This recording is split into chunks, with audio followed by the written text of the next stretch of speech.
찬송가 197장으로 함께 찬양하시겠습니다.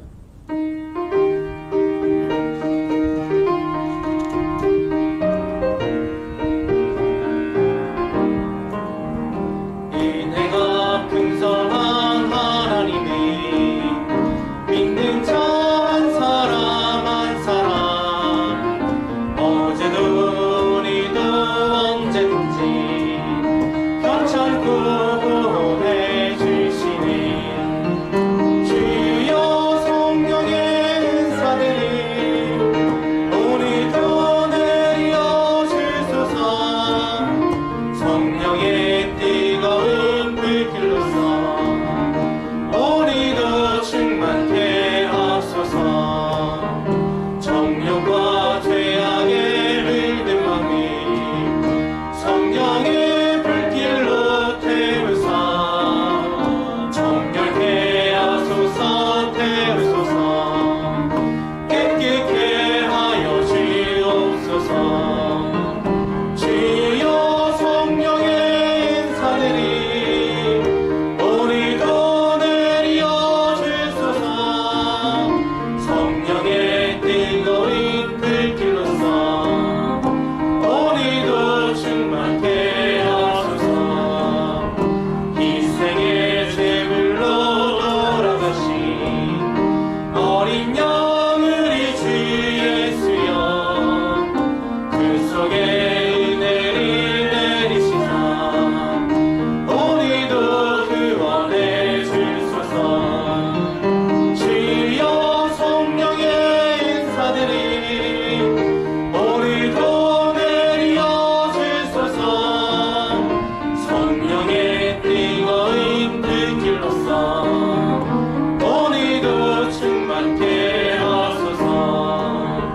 주님의 깊으신 은혜만이 세상에 널리 전하리니 하늘의 능력과 권세로서 오늘도 입혀 주옵소서.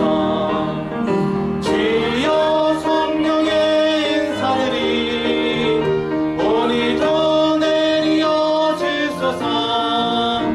성령의 뜨거운 불길로서 오늘도 충만케 하소서.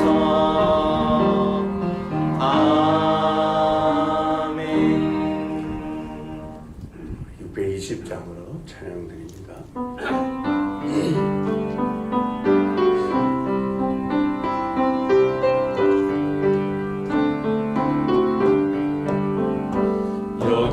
여기에 모인 우리 주의 은총 받은 자여라.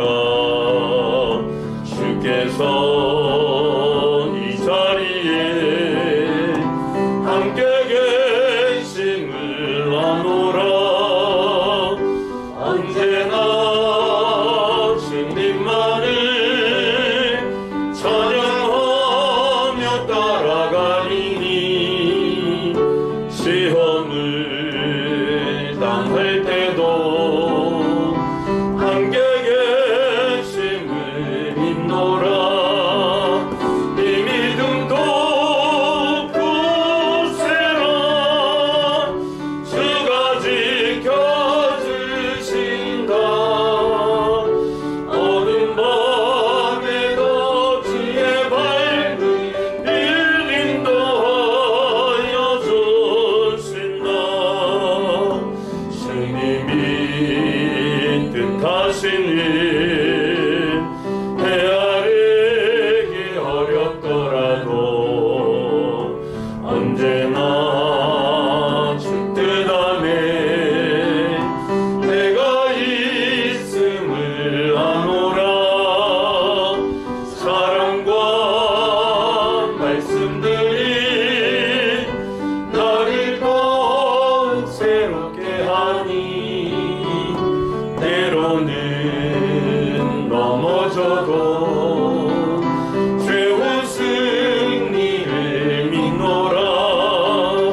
하여라.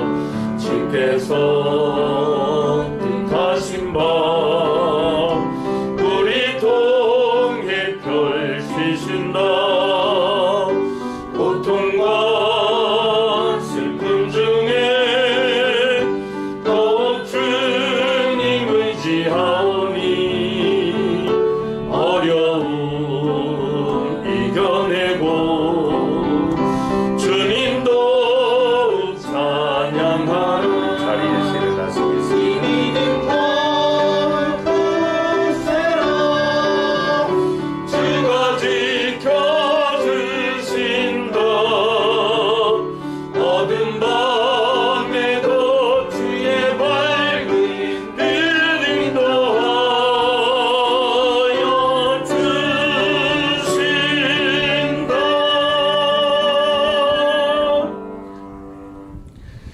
626장으로 인내 찬양을 드리시겠습니다.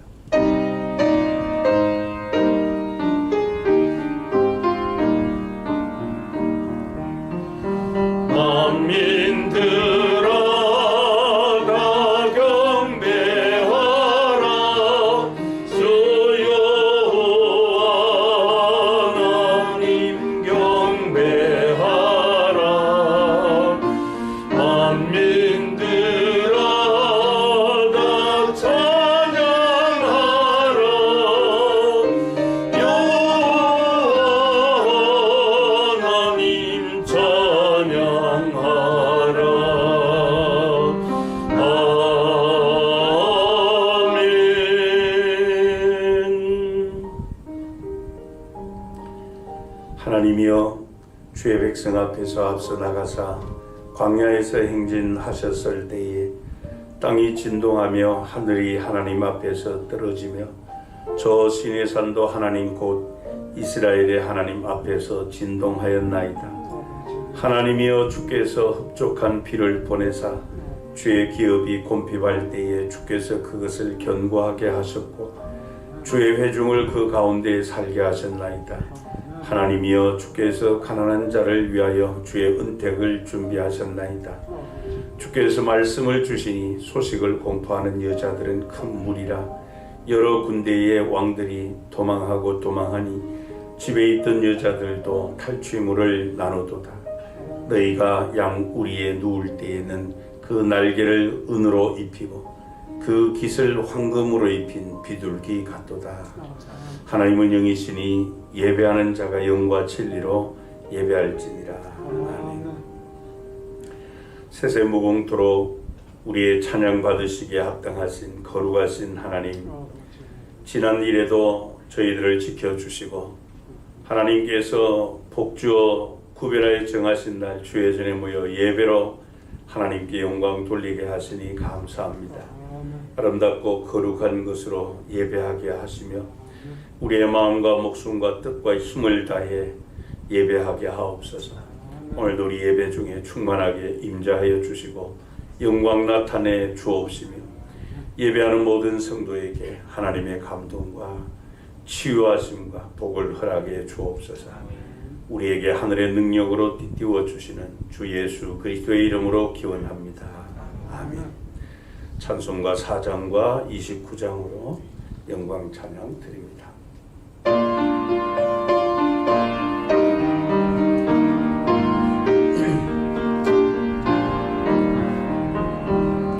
성부 성자와 성령 영원해 영광 받으옵소서. 태초로 지금까지 또 이리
성시교도문 제26번 시편 50편을 함께 교도하시겠습니다. 내 백성들아 들을지어다. 내가 말하리라. 이스라엘아 내가 네게 증언하리라. 나는 하나님 곧 네 하나님이로다. 나는 내 재물 때문에 너를 책망하지는 아니하리니 내 번제가 항상 내 앞에 있음이로다. 내가 네 집에서 수소나 내 우리에서 순념소를 가져가지 아니하리니 이는 삼림의 짐승들과 그 산의 가축이 다 내 것이며 산의 모든 새들도 내가 아는 것이며 들의 짐승도 내 것이미로다. 내가 가령 줄여도 내게 이르지 아니할 것인 세계와 거기에 충만한 것이 내 것이미로다. 내가 수소의 고기를 먹으며 염소의 피를 마시겠느냐? 감사로 하나님께 제사를 드리며 지존하신 이에게 내 서원을 갚으며 환난 날에 나를 부르라. 내가 너를 건지리니 내가 나를 영화롭게 하리로다. 아멘. 사도신경으로 신앙 고백 드리겠습니다.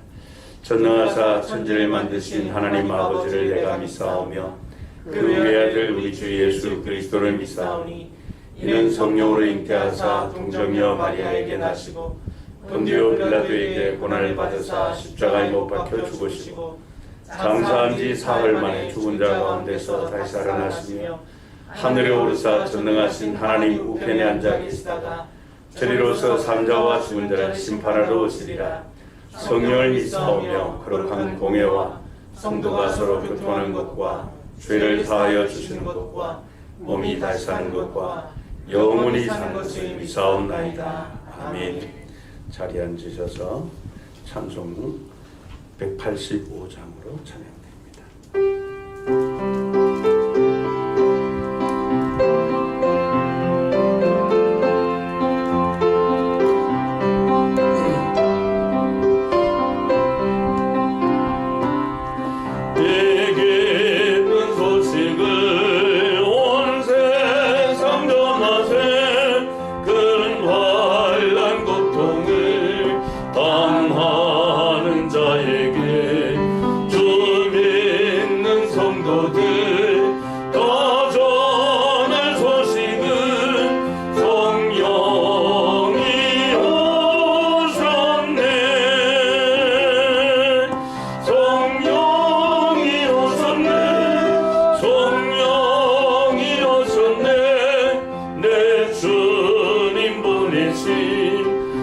성령이 오셨네. 이 기쁜 소식을 온 세상 전하세. 성령이 오셨네. 만왕의 왕께서 저사로 잡힌 자 다 구원하시고 잠자유 주셨네. 승리의 노래가 온 성에 들리니 성령이 오셨네. 성령이 오셨네. 성령이 오셨네. 내 주님 보내신 성령이 오셨네. 이 기쁜 소식을 온 세상 전하세. 성령이 오셨네. 한없는 사랑과 그 크신 은혜를 늘 의심하면서 안 믿는 자에게 내 작은 입으로 보증하리니 성령이 오셨네. 성령이 오셨네. 성령이 오셨네. 내 주님 보내신 성령이 오셨네. 이 기쁜 소식을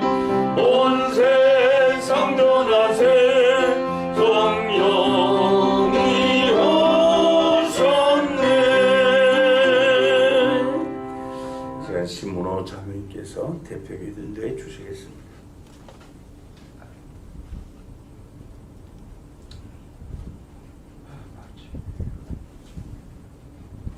다 같이 기도드리겠습니다.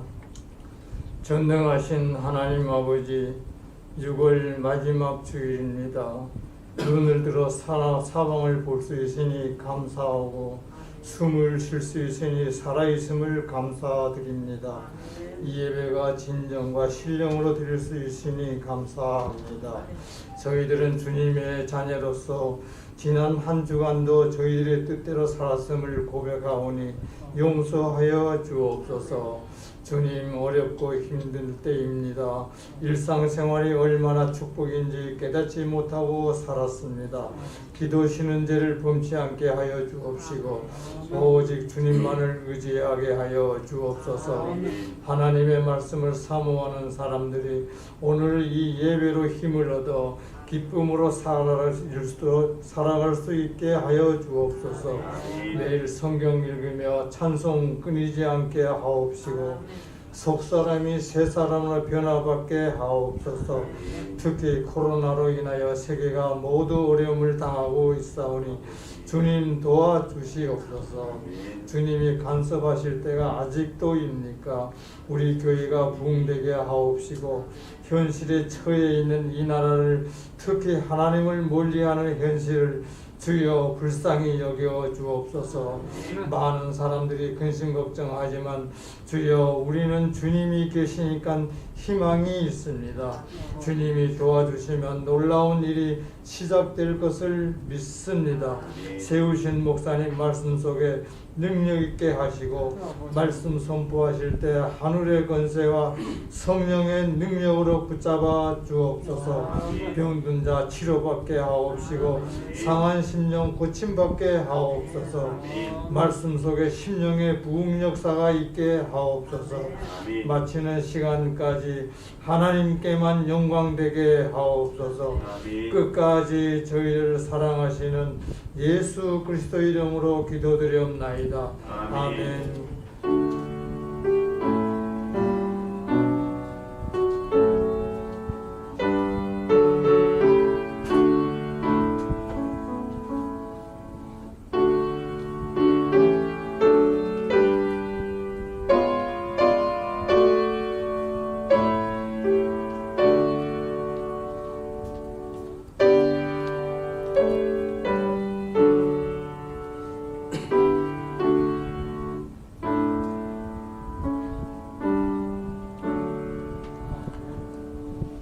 일어나셔서 찬송 1장으로 찬양하시며 동원하시겠습니다.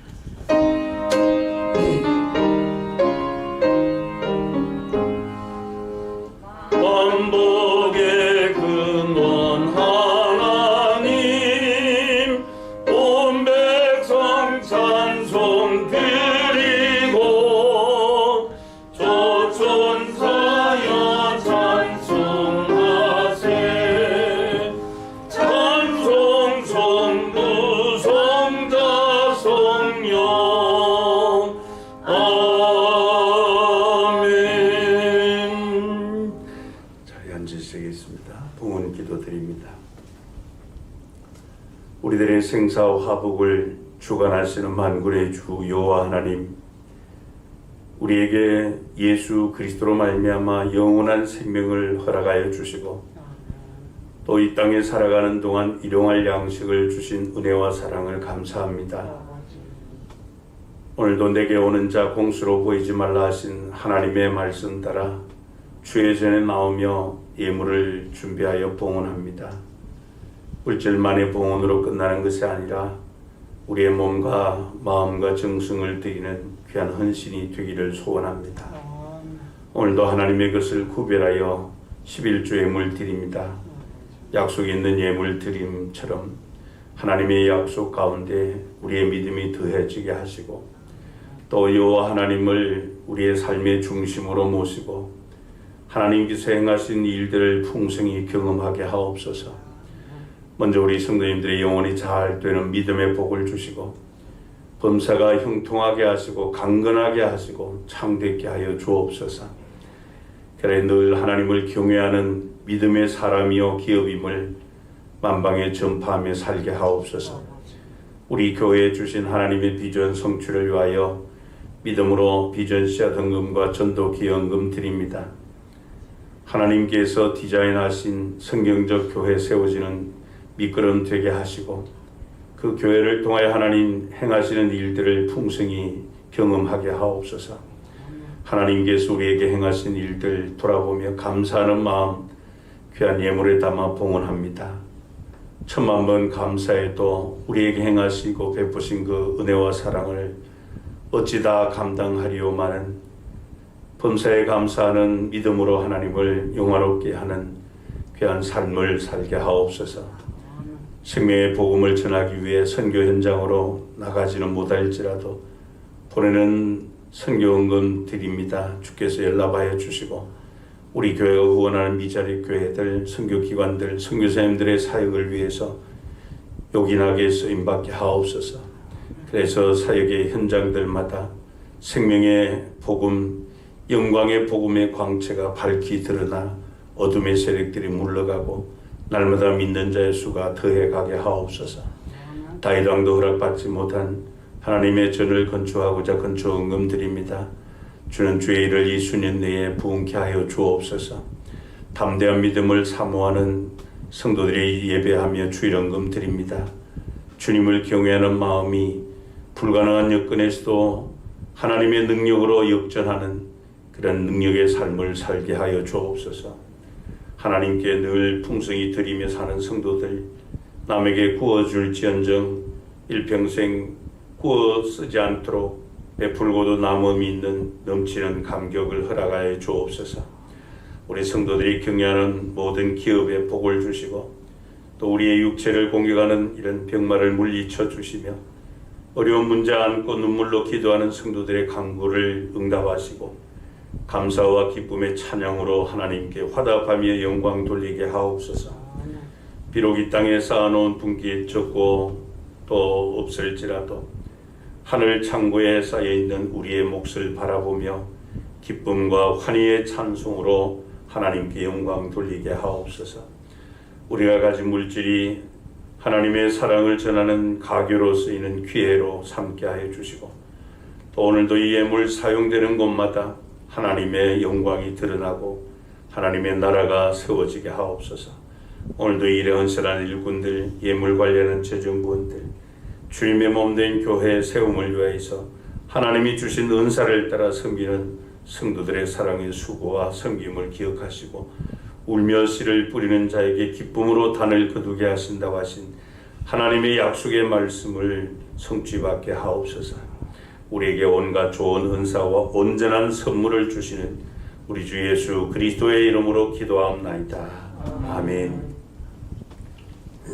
성경 말씀 신약성경 사도행전 제2장 42절부터 47절 말씀 한 절씩 교독하시겠습니다.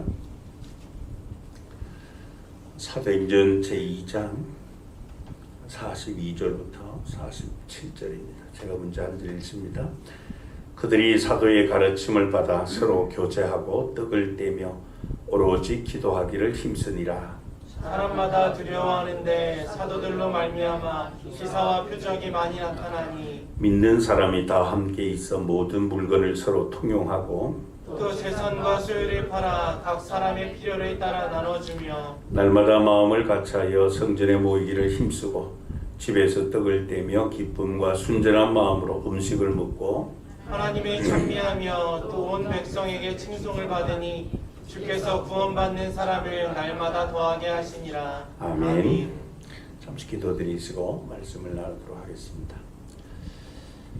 사랑 많으신 우리 하나님, 죄와 허물로 죽어 영원한 지옥 형벌에 처한 우리를 긍휼에 풍성하신 하나님의 그 크신 은혜와 사랑으로 예수 그리스도로 말미암아 우리의 모든 죄를 속량해 주시고 또 영원한 생명 주시고 하나님의 자녀로 인쳐 주심을 감사합니다. 하나님 우리를 어디에 쓰시려고 그토록 고귀한 값을 지급하시고 우리에게 이 놀라운 역사를 이루어 주셨는지요.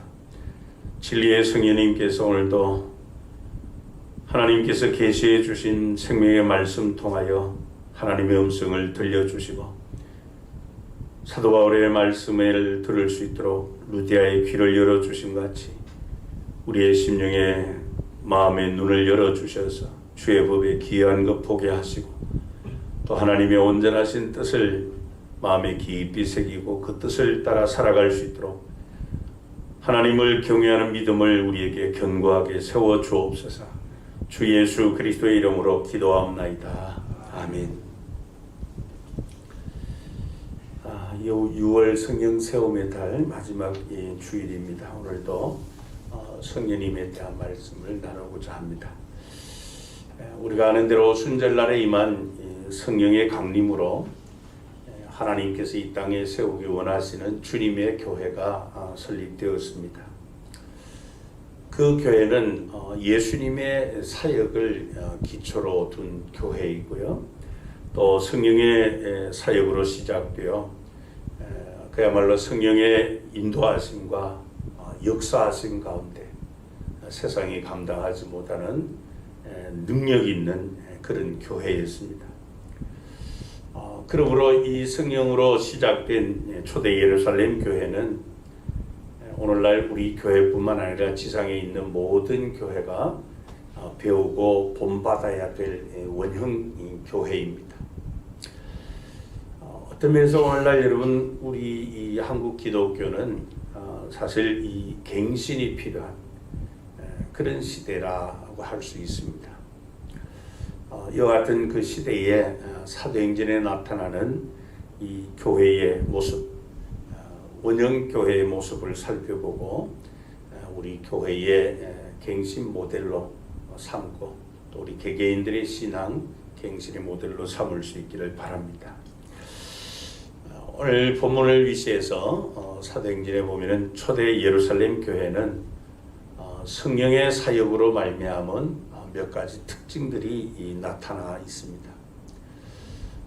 그 특징은 첫째로 초대 예루살렘 교회 이 성령의 사역으로 내적 성장을 도모하는 그런 교회의 특징을 지니고 있습니다. 오순절날이 지난 후 예루살렘은 그야말로 영적으로 이제 막 태어난 갓난 아이들이 모여 있는 유아실과 같았습니다. 그때 상황을 사도행전 2장 41절에 이렇게 기록합니다. 그 말을 받는 사람들은 세례를 받음에 이날의 신도의 수가 3,000이나 더하더라. 그렇게 말씀을 했습니다. 그 말을 받는 사람들 이렇게 표현했는데요. 사람들이 사도들이 전하는 말씀을 받아들였다라고 하는 것입니다. 성령의 충만함을 받은 베드로의 설교를 많은 사람이 받아들였다는 것이죠. 그로 말미암아 구원을 받았다는 것입니다. 그런 다음 그들은 바로 자신들이 구원받았음을 세례를 통해서 외적으로 선포했다는 그런 의미입니다. 또 마지막에 보면 더하더라고 했는데 이 말의 의미는 추가되었다라고 하는 말씀입니다. 그러니까 하루에 3,000명이 추가되었다. 무엇에 추가되었다는 의미인가 하면 오늘날로 표현하면 하루에 3,000명이 교회에 등록했다라고 하는 그런 의미예요. 근데 오늘 보면 47절에도 보면 이와 같은 사건을 기록하고 있죠. 이러한 폭발적인 교회 성장에 당시 사도들은 이런 질문을 할 수밖에 없었을 것입니다. 이렇게 하루에 3,000명씩 5,000명씩 주께로 돌아오는 이제 막 새롭게 신앙생활을 시작한 이 성도들에게 어떻게 예수 그리스도를 가르쳐야 될까? 또 신앙 때문에 이 당하는 시험들을 이들이 어떻게 극복하도록 가르쳐야 되고 어떻게 예배와 기도를 가르쳐야 되는가? 이런 질문을 할 수밖에 없습니다. 그도 그럴 것이 당시 사도들에게는 하루에 3,000명씩 5,000명씩 더해지는 이 새신자들을 가르치고 그들에게 따라야 될 만한 교본이나 어떤 안내서조차도 없었습니다. 그들에게는 오로지 성령 하나님의 역사하심 그밖에 없었습니다. 이러한 성령님의 인도하심을 또 행하심을 따라서 사도들은 다음과 같은 4가지 사역에 헌신하며 이제 갓 태어난 크리스천들을 양육했습니다. 오늘 본문에 나오는 이 4가지 사역들은 하나님의 교회의 생명을 유지하는 핵심 요소들이고 또 교회의 핵심 사역이어야만 합니다. 그래서 이 사역들은 오늘날 우리 교회가 그대로 본받아야 될 아주 중요한 그런 사역들이죠. 우리는 이 성령의 인자하심으로 말미암아 시작된 초대 예루살렘 교회에서 오늘 우리 교회가 지향해야 될 그런 교회를 발견하게 되는데요. 그러면 이 초대 예루살렘 교회가 행한 핵심 사역이 무엇인가 하는 것이죠. 오늘 보면 42절에 보면은 사도들과 초대 그리스도인들이 이 4가지 핵심 사역에 헌신한 것을 보게 되는데요. 그들이 사도의 가르침을 받아 서로 교제하고 떡을 떼며 오로지 기도하기를 힘쓰니라 그렇게 말씀을 했습니다. 여기에 보면 4가지 핵심 내적 사역이 나오는데 첫째가 예루살렘 교회가 성령의 인도하심을 따라 행한 핵심 사역 첫 번째가 날마다 수가 늘어나는 하루 3,000명씩 5,000명씩 늘어나는 그들을 하나님의 말씀으로 가르쳤다는 것입니다. 비록 우리는 사도들이 무엇을 가르쳤는가 그것은 본문에 나와 있지 않으니까 명확하지는 않지만은 분명한 것은 이제 복음을 듣고 갓 신앙생활 시작한 이 그리스도인들을 이 사도들이 가르치는 사역을 했다는 것입니다. 아마도 이 사도들은 당시 이제 처음 신앙생활하는 그들을 가르치기 위해서 양육하기 위해서 예수님의 말씀과 또 구약 성경을 많이 인용했을 거예요. 그렇습니다. 이 사도들의 사역은 영적 이 양육자로서 이제 갓 신앙생활을 시작한 성도들을 하나님의 말씀으로 양육했습니다. 복음을 듣고 예수를 믿고 구원받아 신앙생활을 처음 시작한 이 초신자들, 그들을 마치 유모가 어린 아기에게 젖을 먹임같이 우유를 먹임같이 복음적 가르침으로 그들을 양육했습니다. 훗날에 사도 베드로는 베드로전서 2장 2절에서 이 말씀을 통한 양육의 중요성을 이렇게 말씀을 했습니다. 갓난 아기들 같이 순전하고 신령한 젖을 사모하라. 이는 그로 말미암아 너희로 구원에 이르도록 자라게 하려 함이라. 그렇게 말씀을. 성도 여러분, 이 하나님의 말씀을 소홀히 하는 이 양육, 그것은 성도들이 시험과 역경을 이겨낼 수 있는 그런 강한 성도로 키우는 것이 아니라 그런 문제 앞에 아주 연약한 모습을 띠도록 그렇게 만듭니다. 그렇지만 반대로 성경 말씀을 중심으로 한 이 양육은 그들의 이 성도인들의 신앙을 하나님의 말씀에 깊이 뿌리를 내려서 어떠한 시험과 역경도 넉넉히 이겨내는, 극복해내는 강한 믿음을 가진 그런 크리스천들로 세우게 되는 것입니다. 그래서 오늘 본문 43절에 보면은 이 사도들이 이제 갓 신앙생활을 시작한 성도들을 하나님의 말씀으로 가르칠 때 놀라운 사건들이 일어난 것을 봅니다. 첫째 반응이 사람마다 두려워하는데 그랬습니다. 사도들로 말미암아 기사와 표적이 많이 나타나니 그랬습니다. 사도들을 통한 이 말씀을 통해서 가르치는 이 사역이 마치 하늘에서 들려오는 천둥과 같이 사람들의 마음을 뒤흔들어 놓았습니다. 이 사람들의 마음이 그 하나님의 말씀 앞에서 두려움으로 가득 차기 시작했습니다. 여기서 이 두려움으로 번역된 헬라어 단어가 포보스라고 하는 단어인데요. 이것은 경외심으로부터 우러나오는 두려움을 말합니다. 한마디로 표현하면 경외감이. 그러니까 생명의 말씀을 통해서 양육받은 초대 그리스도인들의 마음은 자신들이 하나님 앞에 지금 서 있는 것으로, 하나님의 말씀 앞에 서 있는 것으로 그렇게 느꼈던 거예요. 그래서 그 하나님의 위대하심 앞에 경외감이 그들의 마음을 사로잡았고 교회 전체를 사로잡았던 것입니다. 여러분, 이 성령님의 인도하심에 따라 하나님의 말씀을 가지고 가르친 사도들의 사역은 마치 하늘의 커튼을 이렇게 열어젖히는 그런 일이었습니다. 하늘의 커튼을 열어젖히니까 거룩하신 하나님의 영광을 보기 시작한 것이에요.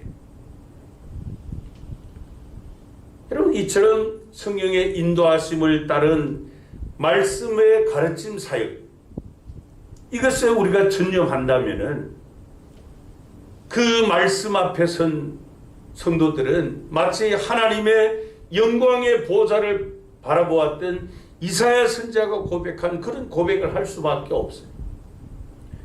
이사야 6장 5절에 보면 그때 내가 말하되 화로다 나여 망하게 되었도다. 나는 입술이 부정한 사람이요 나는 입술이 부정한 백성 중에 거주하면서 만군의 여호와이신 왕을 배웠음이로다. 그렇게 이사야가 고백하지 않습니까?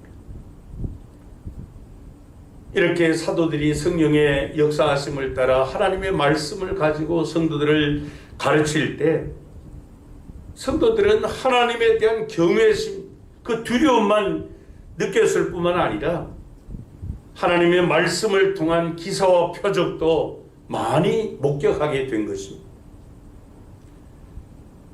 이렇게 초대 예루살렘 교회는 성령님의 사역으로 이제 갓 신앙 생활한 성도들을 하나님의 말씀으로 양육한 사역을 했습니다. 두 번째 내적 사역이 무엇인가 하면은 바로 교제였습니다. 이 교제도 그냥 사람들이 원해서 가진 교제가 아니고 성령 하나님께서 역사하시는 가운데 이루어진 교제였습니다. 코이노니아라 그러죠. 이 교제를 공동 혹은 협력이라고 하는 그런 단어에서 파생된 단어인데요. 초대 예루살렘 교회 성도들은 예수 그리스도를 믿는 믿음 안에서 성령의 인도하심을 따라 상호 간의 사랑의 교제를 나누었습니다. 그들의 교제는 그들의 기쁨과 괴로움에 대한 일반적인 경험을 같이 했을 뿐 아니라 상호 간의 물질과 사랑의 말로 서로를 격려하고 연합하여 온 교회가 하나가 되었습니다. 바라기는 여러분, 우리 교회도 이와 같은 성령님의 인도하심을 따른 사랑의 아름다운 교제를 경험할 수 있는 그런 사랑 공동체가 되기를 소원합니다. 여러분, 교회 안에서 성령님의 인도하심을 따른 성도 상호 간의 이러한 사랑의 교제가 이루어질 때 초대 예루살렘 교회가 경험한 것과 같은 그런 놀라운 일들이 우리 안에 일어날 줄로 믿습니다.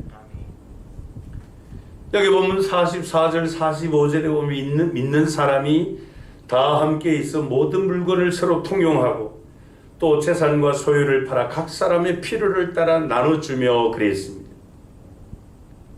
성령님의 인도하심 가운데 예수님의 사랑으로 성도 간의 성도 상호 간의 아름다운 사랑의 교제를 나눌 때 주님의 사랑의 마음으로 그들의 마음을 가득 채웠습니다. 그래서 그들은 사랑 공동체를 이루었고 사람들은 사욕을 버리고 다른 사람들을 돌보는 그 일을 하기 시작했습니다. 그 교제가 더 깊어졌다는 것이죠. 그래서 심지어 다른 사람들의 필요를 채우기 위해서 자신들의 소유를 팔아서 그것을 채워줄 그 정도가 되었던 것이죠. 여러분, 이 같은 헌신과 교제는 그냥 사람들에게 보이려고 행할 수 있는 그런 일이 아니지 않습니까? 성령님의 역사하심을 통해서 내적으로 아름다운 사랑의 교제가 있었기 때문에 이런 일들이 가능했던 것입니다. 바로 이러한 일들은 성령님의 역사하심을 따른 진정한 교제가 이루어지는 그곳에 나타나는 현상들이죠. 이렇게 성령 하나님께서는 바로 성도 간의 그리스도의 사랑의 아름다운 교제를 통해서 서로의 필요를 채우는 그런 역사를 일으켜 주셨던 겁니다. 세 번째로 예루살렘 교회가 성령님의 역사를 따라 행한 핵심 사역은 떡을 나누는 일이었습니다. 여러분, 이것은 그들이 함께 모여 식사를 나누었다라고 하는 그 의미 이상의 의미를 가지고 있습니다. 이것은 애찬의 의미도 있지만은 성찬의 의미도 있습니다. 이것은 예수님께서 제자들에게 분부하신 것이죠. 이것을 행하여 나를 기념하라. 주님이 마지막 성만찬 때 그렇게 말씀을 하셨지 않습니까? 그들이 매일 집에 모여서 성찬 예식을 행합니다. 그 성찬 예식이 이 애찬의 의미도 있고 성찬의 의미도 있다고 말씀을 드렸죠. 그 성찬을 통해서 그들은 그리스도 안에서 한 몸 공동체인 것을 인식하게 되었고 자신들의 믿음과 마음을 지켰고 더욱더 예수님께 집중할 수가 있었던 거예요. 여러분, 이 성만찬은 그리스도와 동행하는 성도들의 삶에서 없어서는 안 되는 아주 중요한 그런 예식입니다. 그 성만찬은 성찬 예식은 바로 우리의 영혼을 치유할 뿐 아니라 마치 하루 종일 직장에서 힘들게 일을 하던 직장인이 포근한 이 집으로 돌아오는 것처럼 그 성찬 예식을 통해서 우리를 향하신 하나님의 사랑의 품, 하나님의 사랑을 다시 경험하게 되고 성찬 예식을 통해서 우리의 정체성, 우리의 목표의식 이런 것들을 새롭게 회복할 수가 있는 것입니다. 그런데 여러분, 이들이 어떻게 성찬식을 행했다고 했습니까? 여기 46절에 보면은 그들이 행한 성찬 예식을 아주 간략하게 언급해 놓았습니다. 날마다 마음을 같이하여 성전에 모이기를 힘쓰고 집에서 떡을 떼며 기쁨과 순전한 마음으로 음식을 먹고 그렇게 말씀을 했습니다. 여러분, 이 성령의 사역으로 말미암아 이제 갓 태어난 성도들을 바로 이 떡을 뗐는데 이 성찬 애찬과 성찬식을 겸해서 하는데 여기 보면은 기쁨과 순전한 마음으로 참여했다 이렇게 말씀을 해요. 이 사도행전의 저자인 누가는 이 성찬 예식이 초대 그리스도인들을 순전한 마음으로 만들었다 이렇게 표현을 하고 있죠. 이 순전하다라고 하는 이 단어는 막힘이 없다, 부드러움, 거치는 것이 없다 그런 표현입니다. 그러니까 논쟁으로부터 아주 자유로운 상태, 논쟁이 없는 것을 말합니다. 쉽게 말해서 감정 대립이 없었다는 것이에요. 여러분, 우리 교회도 1년에 대체적으로 3번 이렇게 성찬식을 거행하는데 우리가 한 예배당 안에서 성찬 예식을 함께 참여하지만은 또 성도들 간에 서로 간에 감정의 대립이 있을 수도 있고 마음의 벽이 있을 수도 있고 그렇잖아요. 근데 초대 그리스도인들은 그런 게 없었다는 겁니다. 즐거움이 넘쳤다는 거예요. 기쁨으로 서로 간에 이 사랑의 조화를 이루며 아주 기쁨이 가득 찬 그런 성찬 예식이었다는 것이죠. 근데 무엇보다 중요한 것은 성찬 예식의 의미입니다. 그래서 가장 큰 의미가 무엇입니까? 그래서 예수님께서 우리를 위해 대신 십자가에 고난 당하시고 죽으심으로 우리에게 영원한 생명을 주신 그 주님을 생각하게 하고 그 주님을 함께 우리 먹고 마신 그리스도 안에서 한 몸이라고 하는 이런 공동체 의식을 갖게 하는 거예요. 뿐만 아니라 앞에서 말씀드린 것처럼 그 성찬식을 통해서 주님께서 나에게 영원한 속죄와 생명을 주시기 위해서 대속제물 되어주심 같이 그리스도 안에서 새로운 피조물인 우리의 정체성, 우리의 목적의식 이런 것들을 새롭게 바르게 정립하고 주님께 집중하게 하는 것입니다. 이렇게 성찬 예식을 통해서 초대 예루살렘 교회는 성령님의 역사하심을 통해서 성도들을 양육했던 것이죠. 마지막 네 번째 사역이 성령께서 사도들을 통해서 초대 그리스도인들을 기도에 집중하도록 하셨습니다. 오늘 보면 이 42절을 문자적으로 표현하면 그들은 지속해서 그들 자신을 기도에 전념 중이었다 이렇게 표현할 수 있습니다. 그러니까 이 표현에서 초대 그리스도인들의 모임에 있어 기도하는 일이 얼마나 중요했는가 하는 것을 알 수 있는데 바로 기도가 그 공동체의 기본적이고 공적인 일이었다는 것입니다. 기도가 가장 핵심적인 그런 일이었던 것이에요.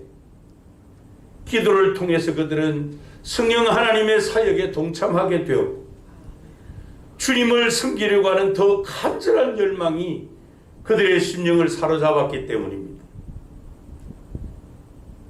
그렇습니다. 여러분, 우리가 성령님의 인도하심을 따라서 다른 지체들을 위해 기도할 때 우리는 이 같은 일들을 경험하게 될 것입니다.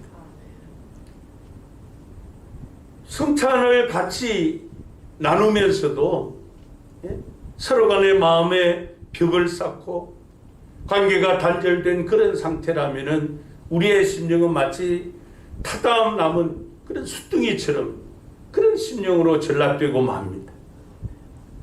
우리가 성령의 인도하심을 따라 다른 성도들, 다른 지체들을 위해 기도할 때 우리의 마음 가운데는 하나님과 이웃을 섬기고 싶어하는 이런 사랑의 열정으로 더욱더 뜨거워지게 될 줄로 믿습니다. 본문 47절에 보면은 결국 그들의 기도는 두 개의 다리를 만들었었는데 하나님을 찬미하며 또 온 백성에게 칭송을 받으니 주께서 구원받는 사람을 날마다 더하게 하시니라 그렇게 말씀합니다. 첫 번째 다리가 수직다리로서 하나님과 연결되는 다리이고 두 번째 다리는 수평다리로서 바로 다른 이웃과 다른 사람과 연결되는 그런 다리인 것입니다. 모든 성도가 성령의 인도하심을 따라 하나님을 찬송합니다. 찬미합니다. 그래서 하나님의 능력, 그 하나님께 집중하게 되고 뿐만 아니라 또 성찬식을 통해서 내 이웃도 그를 위해서 주님이 십자가에 죽으셨다는 그 사실을 알고 서로 연합해서 서로를 사랑하는, 그래서 조화를 이룬 그리스도 예수 안에서 하나가 되는 그런 역사가 교회 안에 나타나게 된 것이죠. 그렇게 되었을 때 결과적으로 교회는 지속해서 성장하게 되었다. 날마다 믿는 자의 수가 더하게 되었다. 이렇게 말씀을. 여러분, 이렇게 이 초대 예루살렘 교회는 오순절에 임한 성령의 사역을 통해서 이 사도들이 이 네 가지 사역에 집중하도록 그렇게 하셨습니다. 사도들은 이 네 가지 사역, 자신들의 사역 가운데 최우선순위에 두었습니다. 그래서 갓 태어난 이 그리스도인들을 집중적으로 양육했던 것이죠. 마찬가지로 우리 교회도 이 성령님의 사역으로 말미암아 이 네 가지 내적 사역에 모두가 헌신할 수 있기를 바랍니다. 두 번째로 성령의 사역을 통한 이 예루살렘 교회의 특징은 바로 외부 지향적인 교회였다는 것입니다. 우리가 사도행전 1장 4절과 잘 아는 8절에 보면은 예수님께서 제자들에게 당부하시는 말씀이 나옵니다. 4절에는 예루살렘을 떠나지 말고 하나님께서 약속하신 것을 기다리라 이렇게 표현했죠. 두 번째 8절에는 우리가 너무나도 잘 아는 말씀이죠. 성령이 우리에게 임하면은 우리가 능력을 받고 예루살렘과 온 유대와 사마리아와 땅끝까지 이르러 내 증인이 되라 하는 예수님의 두 가지 당부의 말씀이었습니다. 여러분, 우리는 이 예수님의 이 당부의 말씀을 통해서 초대 예루살렘 교회, 성령의 사역으로 말미암아 시작된 초대 예루살렘 교회의 또 다른 특징을 보는데, 그것은 바로 교회는 나 자신만을 위한 교회가 아니라 다른 사람을 위해서 존재해야 한다는 것입니다. 이 말씀의 의미는 우리에게 영원한 생명을 주는 이 생명의 복음이 나에게서 단절되는 것이 아니라 나를 통해서 계속해서 흘러가게 해야 한다는 것입니다. 예수님께서 사도들에게 아버지께서 약속하신 위로부터 이 임하는 능력, 성령으로 세례를 받기까지는 예루살렘을 떠나지 말고 기다리라고 말씀을 했습니다. 그래서 사도들은 그 말씀에 순종하죠. 예수님께서 승천하시는 그 광경을 목격한 이후에 감난산에서 내려와서 한 다락방에 모여서 마음을 같이하여 열흘 동안 오직 기도하는 일에 전심전력했습니다. 그랬을 때 예수님께서 말씀하신 그 약속이 이루어졌습니다. 예수님께서 시작하신 그 사역을 계속해서 이어갈 수 있도록 보혜사 성령께서 오셨습니다. 오순절 날이 이르렀을 때 성령께서 임하셨고, 그 다락방에 모인 120명의 제자들은 모두가 다 성령의 충만함을 받았습니다.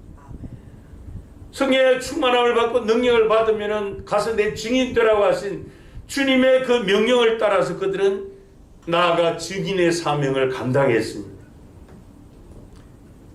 성령님께서는 그 증인의 사명을 감당할 수 있도록 능력으로 띠띠워 주셨습니다. 여러분, 우리 독산교회가 하나의 지역교회로서 이 외부 지향적인 사역에 초점을 맞추고 예수님께서 시작하신 그 사역을 지속해서 수행하는 그 일에 우리 모두가 헌신해야 됩니다. 내적 사역에만 치중을 하고 이 외적인 사역을 하지 못하면은 나의 신앙도 그렇고 우리 교회도 그렇고 균형 잡힌 신앙, 균형 잡힌 교회가 아니라는 거예요. 우리가 이 세상의 복음을 전하고 나의 예루살렘, 나의 유다, 나의 사마리아, 나의 땅끝, 그곳에서도 예수 그리스도의 복음의 증인이 되어야 한다는 것이죠. 여러분, 우리가 신구약 성경을 보면 아주 흥미로운 사실을 하나 발견할 수 있는데, 그게 뭔가 하면은 이스라엘 백성의 평안과 형통함, 이것을 결정지어 주는 것이 무엇인가 하면은 하나님께서 그들에게 주신 사명 감당 여부에 따라서 이것과 비례한다는 사실이에요. 그들이 선민으로서 왕같은 제사장으로서 인류를 구원하고자 하시는 하나님의 그 뜻을 잘 받들 때는 하나님께서 이스라엘 주변 사방에 두려움을 주십니다. 그래서 이스라엘이 별로 외적으로 보면은 강대국이 아님에도 불구하고 강대국이 되게 하셨어요. 그 주변 나라를 다 다스리도록 그렇게 하셨습니다. 근데 그 사명에서 그들이 그 정체성을, 목적의식에서 잃어버리고 이탈을 해버리면은 하나님께서 주변 강대국을 들어서 이스라엘을 쳤어요. 이것은 여러분, 왕같은 제사장들이 모인, 오늘 그리스도인들이 모인 교회도 마찬가지라는 사실. 우리 교회가 하나님이 주신 이 사명, 잘 감당할 때 하나님은 우리 교회를 강한 교회, 능력 있는 그런 건강한 교회로 세워주실 줄로 믿습니다. 여러분, 교회가 이 내적 사역에만 치중해서 주님의 생명의 복음을 들고 다른 사람에게 나아가는 이 사명을 잃어버리면은 온전한 교회, 온전한 성도가 될 수 없어요. 균형 잡힌 신앙, 건강한 신앙인이 아니라는 겁니다. 우리 교회가 생명의 복음을 전하는 일에 전심전력할 때 나에게서 생명의 복음이 단절되는 것이 아니라 계속 흘러가서 생명의 역사가 계속 일어나게 될 때 하나님께서는 우리 교회를 강한 교회로 또 건강한 교회로 그렇게 축복해 주실 줄로 믿습니다.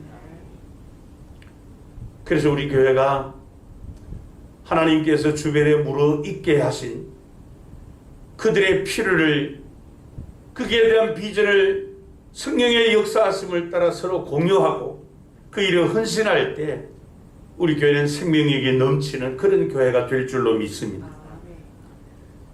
여러분, 이것은 교회뿐만 아니고 우리 개개인에게도 마찬가지로 같이 적용되는 원리입니다.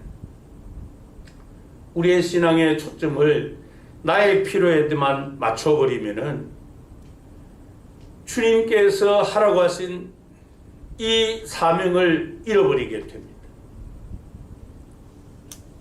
여러분, 나에게 치중해서 나의 사명을 잃어버리면 결국 나 자신도 잃어버리는 그런 결과가 옵니다.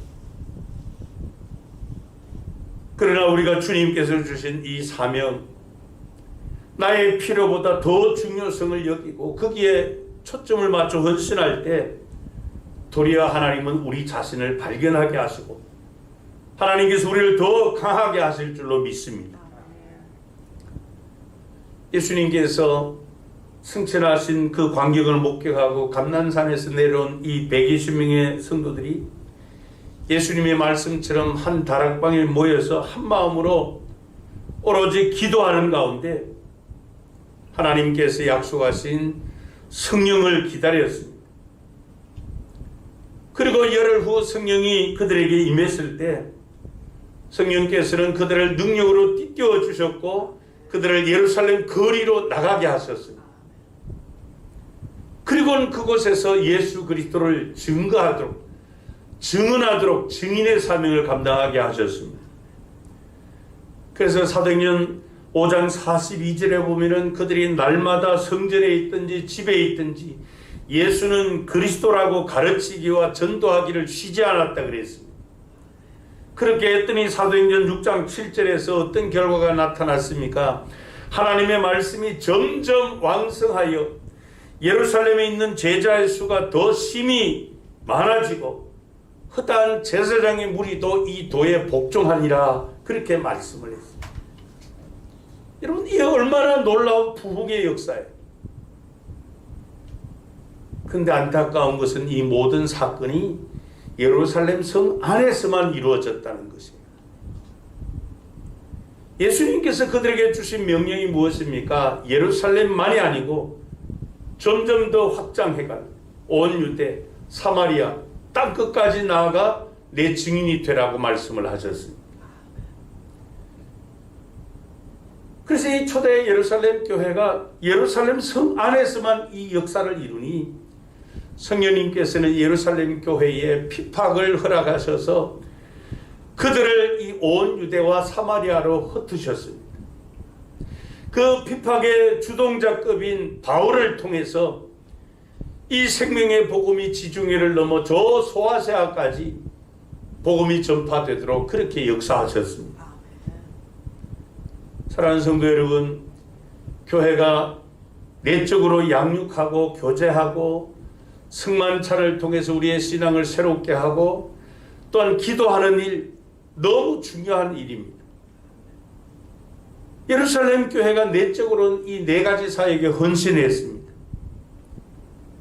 그러나 하나님께서 디자인하신 주님의 교회는 이 내적 사역에만 만족하는 교회가 아니고 예루살렘만이 아니라는 겁니다. 온 유대 사마리아 땅끝까지 계속해서 생명의 복음이 나아가는 것.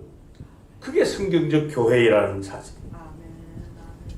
그것을 예루살렘에서만 이루어질 때 하나님께서는 이 핍박을 통해서 그들을 흩어버리셨습니다.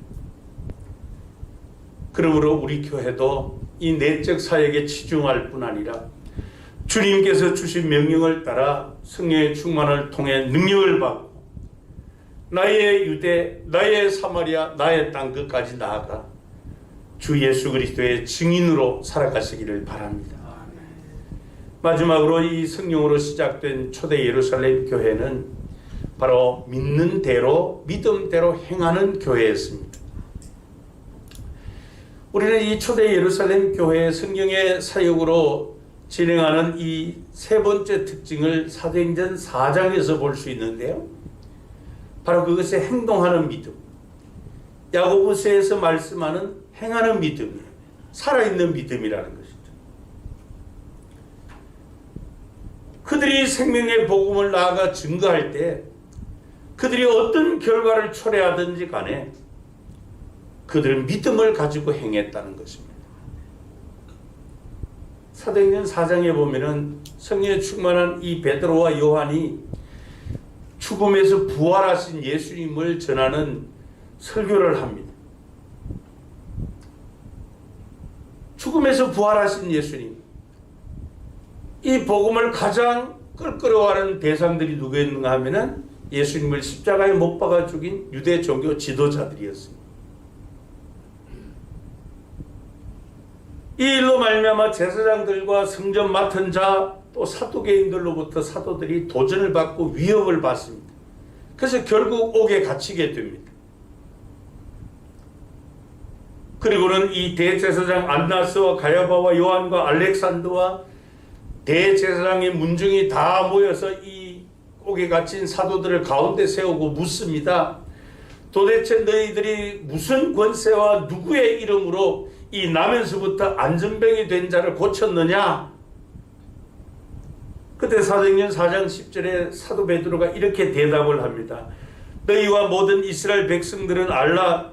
너희가 십자가에 못 박고 하나님이 죽은 자 가운데서 살리신 나사렛 예수 그리스도의 이름으로 이 사람이 건강하게 되어 너희 앞에 섰느니라 그랬습니다.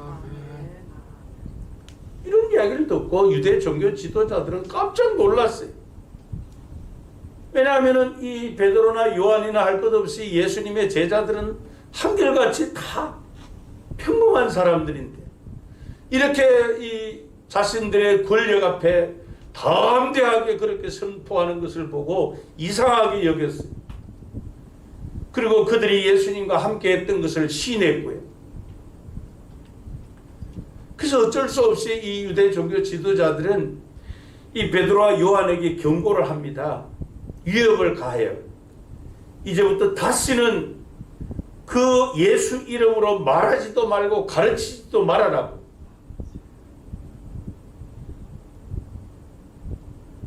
여러분, 오순절에 임한 이 성령의 능력을 덧입기 전 예수님의 제자들은 오늘 저와 여러분들과 같이 아주 평범한 사람들이었습니다.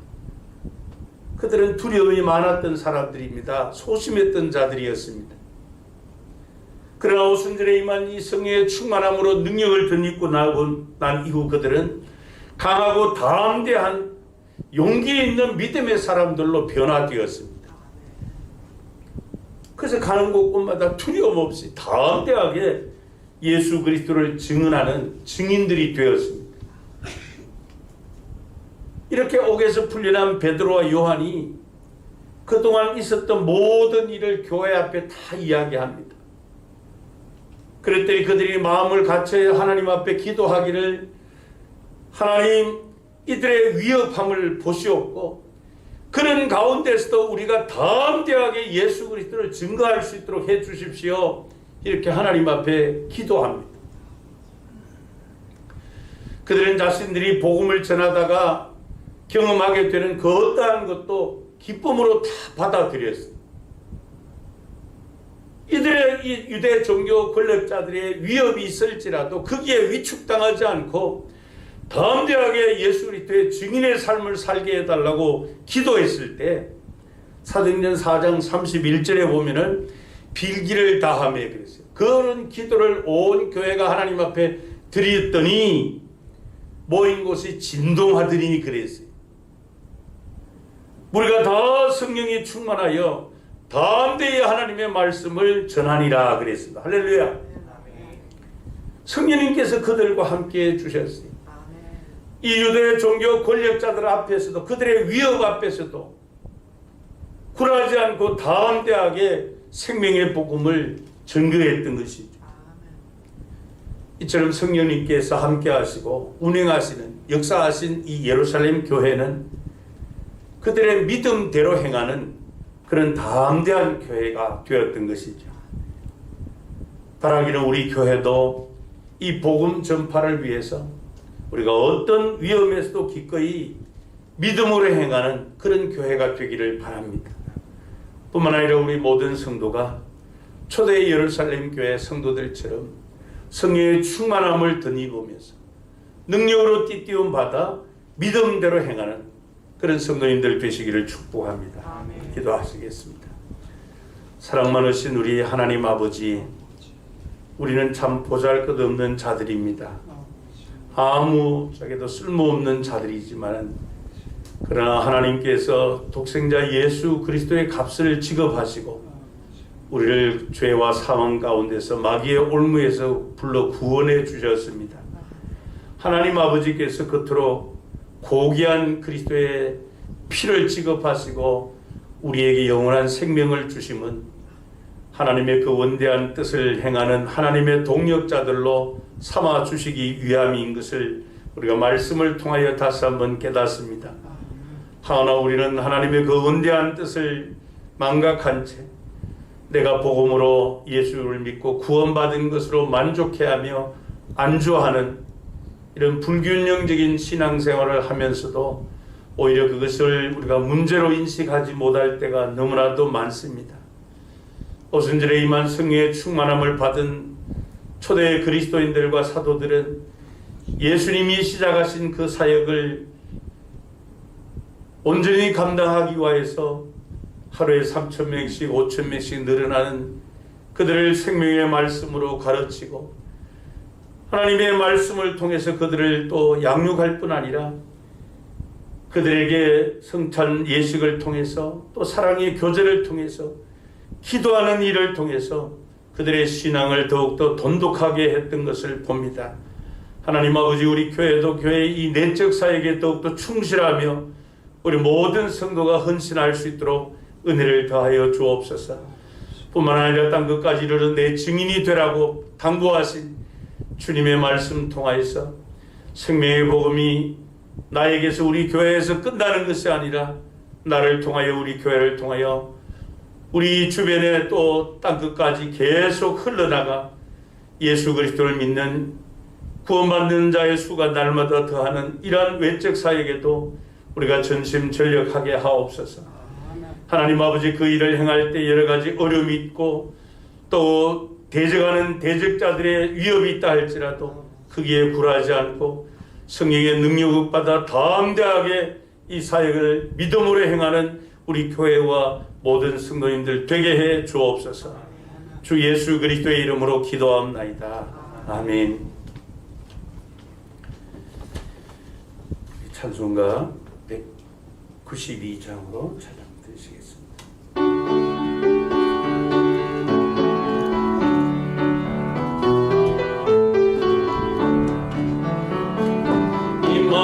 임하소서 임하소서 바람 같은 성령이여 에스겔의 골짜기에 불어닥친 생명바람 오순절날 다락방에 말씀으로 임하시며 나의 영을 사로잡아 새로 나게 하옵소서. 임하소서 임하소서 불과 같은 성령이여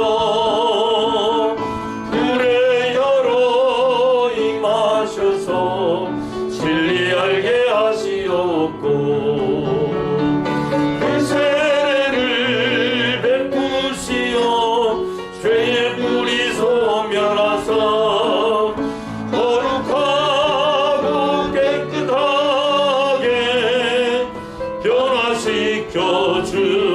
임하소서 임하소서 임하소서 생수 같은 성령이여 거친들의 샘이 솟고 사막에는 강흐르고 생수 같은 주의 성령 폭포같이 부어주사 내 속에서 생명수가 흘러나게 하옵소서 임하소서 임하소서 기름 같은 성령이여 은혜로서 치료하고 사랑으로 싸매시오 나의 영광 나의 삶이 강건하게 보존받아 어두운 세상 밝히다가 들림받게 하옵소서. 교회 소식입니다. 다음 주일은 맥주 감사절입니다. 우리를 구원해 주신 은혜를 기억하며 또 맥주 감사헌금 정성껏 준비하여 봉헌하시기를 바랍니다. 7월 월삭 새벽 기도회 이번 주 목요일 7월 1일 새벽 5시에 본당에서 있습니다. 새로운 한 달 또 기도로 시작하시기를 바랍니다. 정부의 수도권 사회적 거리두기 2단계 조치가 다음 주까지 계속됩니다. 아무래도 이제 주말 정도 변경 사항이 발표될 것인데요. 하여튼 다음 주일까지는 지금과 같이 그렇게 예배를 드릴 수밖에 없습니다. 근데 이제 발표에 따르면은 7월부터 코로나19 이 백신 접종하고 이제 14일이 지난 분들, 경과한 분들은 찬양대와 또 성경 공부 소그룹 모임이라든지 구역 모임이라든지 이런 데서 이제 자유롭게 활동하실 수 있습니다. 그리고 인원 제한하는 크기에도 예외가 됩니다. 포함이 되지 않고요. 그렇기 때문에 접종 대상자 해당되는 분들은 미루지 마시고 다 접종에 힘을 모아주시면 고맙겠습니다.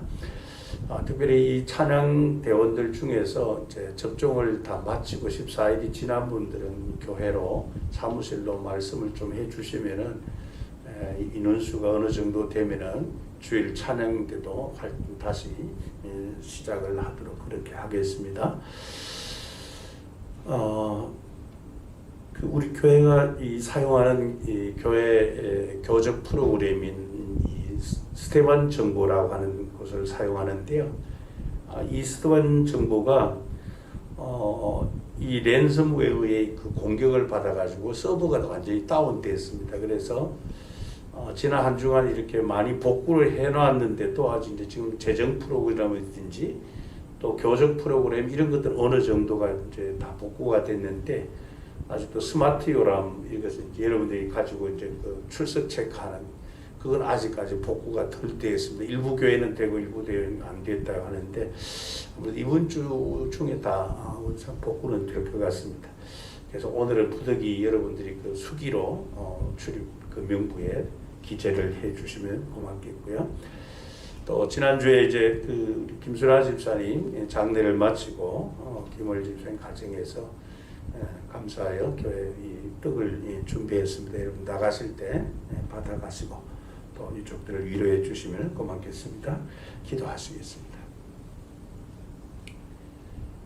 지금은 우리에게 영원한 생명 주시고자 인간의 몸을 입고 이 땅에 오셔서 십자가 대속의 죽음을 당하신 우리 주 예수 그리스도의 은혜와 창세전부터 가지신 그 원대한 뜻을 펼치시고자 독생자까지 아낌없이 우리를 위하여 내어주어 우리를 그 일의 동력자로 삼아주신 하나님 아버지의 그 크신 사랑하심과 세상 끝날까지 우리 주님이 시작하신 그 일을 헌신하도록 강권하시고 마음에 소원을 두고 행하게 하시는 보혜사 성령 하나님과의 교통하시는 역사하심이 오순절에 임한 성령님의 충만함을 받아 능력받아 성령의 사역을 따라 내적으로 가르치고 교제하고 또 승찬을 나누며 기도하는 일에 집중하는 이 내적 교회를 현실했던 예루살렘 교회처럼, 뿐만 아니라 주님의 당부 따라서 땅끝까지 이르러 증인의 사명을 다 감당했던 예루살렘 교회처럼 그 일의 어떠한 어려움과 위협 앞에서도 굴하지 않고 성령의 능력을 따라 믿음으로 행한 그 초대 예루살렘 교회처럼 우리 교회도 그 일에 헌신하고 또 우리 성도님들을 헌신하기로 다짐하는 이 모든 사역과 우리 성도님들 그 다짐이 이제로부터 영원토록 함께 있을지어다. 아멘.